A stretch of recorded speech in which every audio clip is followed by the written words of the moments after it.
Social media మిత్రులందరికీ సామాజిక ఉద్యమ నమస్కారాలు. నేను డాక్టర్ శ్రీశైలం అలేటి మాట్లాడుతున్నాను. ఎస్సీ వర్గీకరణ అనుకూలంగా సుప్రీంకోర్టు తీర్పు వచ్చిన తర్వాత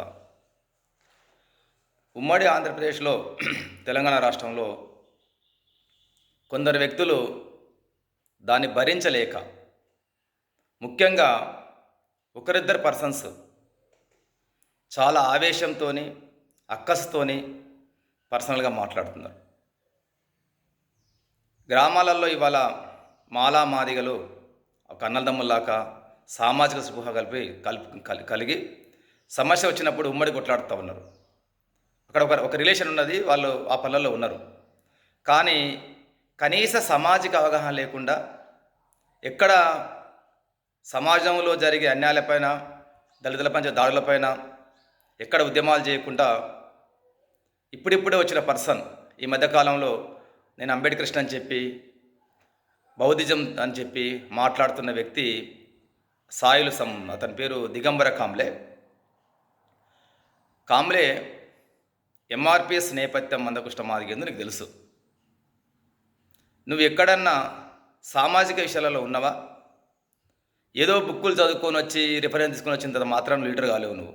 ఈరోజు నిజంగా నువ్వు బుద్ధిష్టివి అయితే, సామాజిక స్పృహ ఉంటే, అంబేద్కర్ ఏం చెప్పినా నీకు అవగాహన ఉంటే, డెఫినెట్గా అత్యంత వెనుకబడినటువంటి దుర్భరంగా జీవనం ఉన్నటువంటి ఎస్సీలోని నిరుపేదలు, సమాజానికి చాలా దూరంగా ఉన్నవాళ్ళు, ఇంకా కింది వరుసలో ఉన్న వాళ్ళకు సామాజికంగా హక్కులు రావాలని చెప్పి పోరాటం చేస్తుంటే, దానికి సహకరించాల్సింది పోయి దానికి వ్యతిరేకంగా సంఘాన్ని క్రియేట్ చేసి నువ్వు మాట్లాడుతూ ఉన్నావు. నువ్వు అంబేద్కరిస్ట్ అవుతావా? ఒకసారి ఆలోచించుకో. 30 సంవత్సరాలుగా ఒక ఉద్యమం నడుస్తుంది. ఎంతోమంది చనిపోయారు, ఎంతోమంది విద్యార్థుల యొక్క త్యాగాలు ఉన్నాయి, చదువులు నష్టపోయారు. ఎక్కడన్నా నీకు ఆ స్పృహ కనిపిస్తున్నదా? నీకు ఎక్కడన్నా నువ్వు విశ్వవిద్యాలయంలో ఉద్యమాలు చేసినావా? గ్రామాలలో చేసినావా? ఏం మాట్లాడుతున్నావు? నెక్స్ట్, వివేక్ వెంకటస్వామి గారు, ఈరోజు ఆయనకు భలే ఉరికొచ్చింది కులం మీద ప్రేమ. ఇన్ని సంవత్సరాలు ఎప్పుడైనా నువ్వు కనిపించినావు కుల సంఘాలలో? కనీసం మాల సంఘాలలో, మాల సంఘాలు కనిపించినావా?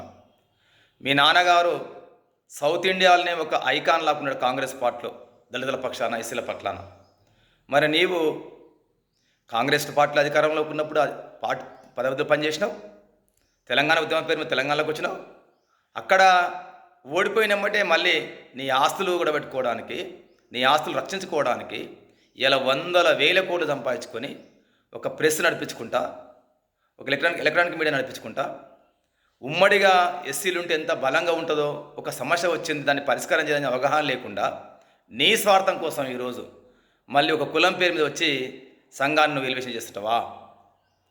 నిజంగానే అంబేద్కర్ సిద్ధాంతం ప్రకారం రాజ్యాధికారులు రావాలంటే డబ్బులున్న మీలాంటి వాళ్ళు అందరినీ క్రోడీకరించి ఒక సందర్భం వచ్చిందని చెప్పి దీన్ని తొందరగా పరిష్కారం చేసుకొని కింద ఉన్న ఎస్సీల కోసం, మాలన, మాదిగన, ఇంకా డక్కల, సింధు, మాల, మాస్టి వీళ్ళందరికీ ఎట్లా సహాయం చేయాలనో సహకరించనీక నువ్వు ట్రై చేయాలి. కానీ నీ స్వార్థం కోసం, ముఖ్యంగా మాల సోదరులు గమనించాలి. ఒకే కుటుంబంలో, వెంకటస్వామి కుటుంబంలో ఒక ఎంపీ, 2 ఎమ్మెల్యేలు. ఇది ఎక్కడ సామాజిక న్యాయం? ఇక మాలో ఎవరు లేరా? సరే, మాలలకి ఇద్దామనుకో, నువ్వు ఒక్కనే ఉన్నావు, నీ కుటుంబం ఒకటి మాలలోకి ఉన్నదా? ఎంత అన్యాయమే ఇది. నీకే డబ్బులు కావాలి, మీరు ఎక్కడన్నా ఎస్సీలకు లిఫ్ట్ ఇచ్చారా? మీరు ఎవరికన్నా కనీసం మీ కుటుంబాలలో ఎస్సీలు ఉన్నారా? ఇంత నడుస్తున్నా నీకంటే 100 రేట్లు మాలమానాడు చిన్న బెటర్. ఇంకొక సందర్భం వచ్చింది. 2018లో ఎస్సీలకు అట్రాసిటీ యాక్ట్ను డిస్టర్బ్ చేసింది. సుప్రీంకోర్టు తీర్పు ఇచ్చింది, డిస్టర్బెన్స్ అయింది. దాన్ని మళ్ళీ తిరిగి అంతకంటే బలంగా తయారు చేయడానికి ఎంఆర్పిఎస్ మందకృష్ణ అన్న ఆధ్వర్యంలో ఢిల్లీ క్షేత్రానికి వెళ్ళి మేమందరం పడిగాపులు కాసి, తిండి లేకుండా, తిప్పలు లేకుండా, ట్రైన్లలో సీట్లు లేకున్నా మేము గుంపులుగా వెళ్ళి గవర్నమెంట్ మీద పైన తీసుకుని వచ్చినాం. అప్పుడు నువ్వు ఎక్కడ కనిపించినావా? దిగంబర కాంబ్లే, వివేక్ వెంకటస్వామి. అక్కడక్కడ అంబేద్కర్ సంఘాలలో పనిచేసే మాలలు ఎవరు వ్యతిరేకిస్తలేరు. ఆనాదిగా ఒక సత్యమూర్తి సార్ ఉన్నప్పుడు ఆయన ఏం చేసిండు? సామాజిక న్యాయం కోసం పనిచేసిండు. కృష్ణమాది అన్న సత్యమూర్తి గారు చనిపోయినప్పుడు, శివసాగర్ చనిపోయినప్పుడు పాడమోసి ఏం చెప్పుకున్నాడు? నా గురువు అని చెప్పుకున్నాడు కదా.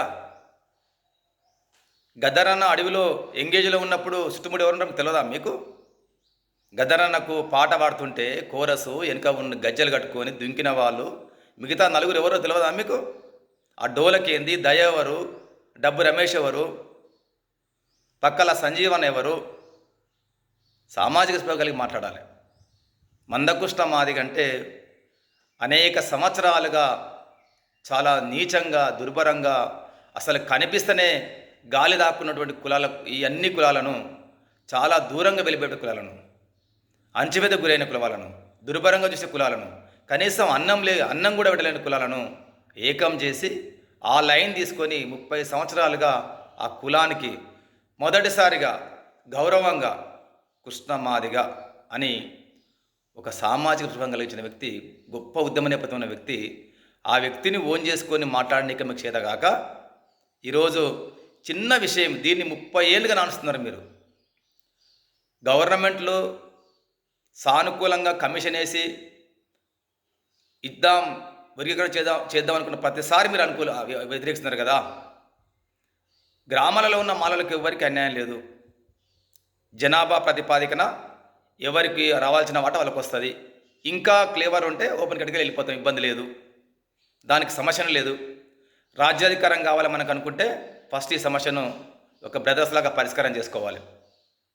పైన ఉన్న వాళ్ళు మాదిల కంటే అప్పర్ లేయర్లో ఉన్నటువంటి ఎస్సీ వాళ్ళు, ఆ నాయకత్వం కూడా సానుకూలంగా స్పందించి ఈ సమస్యను ఇప్పుడు సుప్రీంకోర్టు తీర్పిచ్చింది, డెఫినెట్గా పరిష్కారం కావాల్సింది అవుతుంది కూడా. దాని తర్వాత మనకు చాలా సమస్యలు ఉన్నాయి కదా. భూములు పంచుకునే సమస్య ఉన్నది, రాజ్యం నుంచి మనకు ఈడబ్ల్యూఎస్ కోట ఉన్నది, ప్రైవేట్ రంగ రిజర్వేషన్ కావాలి. వీటిపైన మనం ఉమ్మడిగా మాట్లాడాలి కదా.